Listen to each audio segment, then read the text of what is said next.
Alors voici le canal 4, donc un canal d'eau usée qui évacue les eaux d'un quartier de Dakar qui s'appelle le Grand Dakar.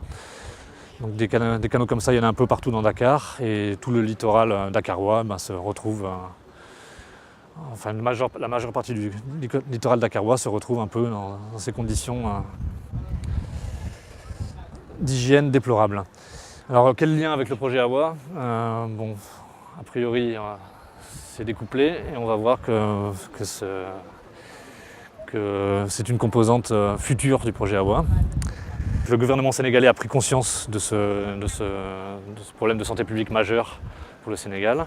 Donc il y a 4-5 ans, il y a un projet de dépollution qui a été initié. D'ici 5-10 ans, normalement, les eaux usées seront collectées, il y aura un traitement primaire et elles seront envoyées au large à 3 km d'un village qui s'appelle Mbao.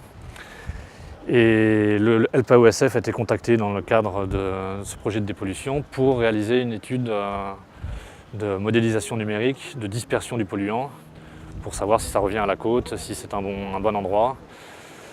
Et donc nous avons mené cette étude dans le cadre de la continuité du projet AWA quelque part.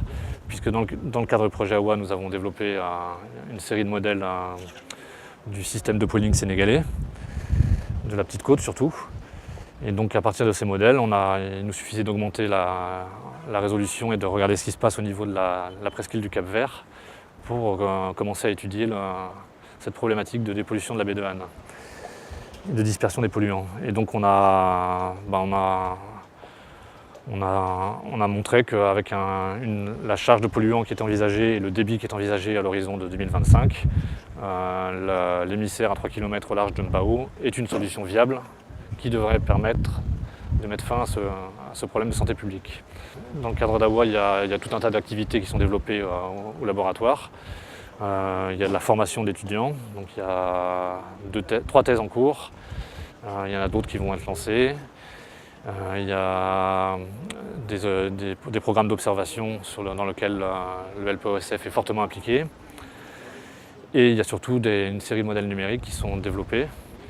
Alors les modèles physiques arrivent à maturité aujourd'hui et on va commencer à les coupler avec de la biogéochimie et à rentrer vraiment dans le cœur de la problématique d'AWA qui est de voir comment tous ces domaines-là interagissent entre eux pour driver l'écosystème sénégalais.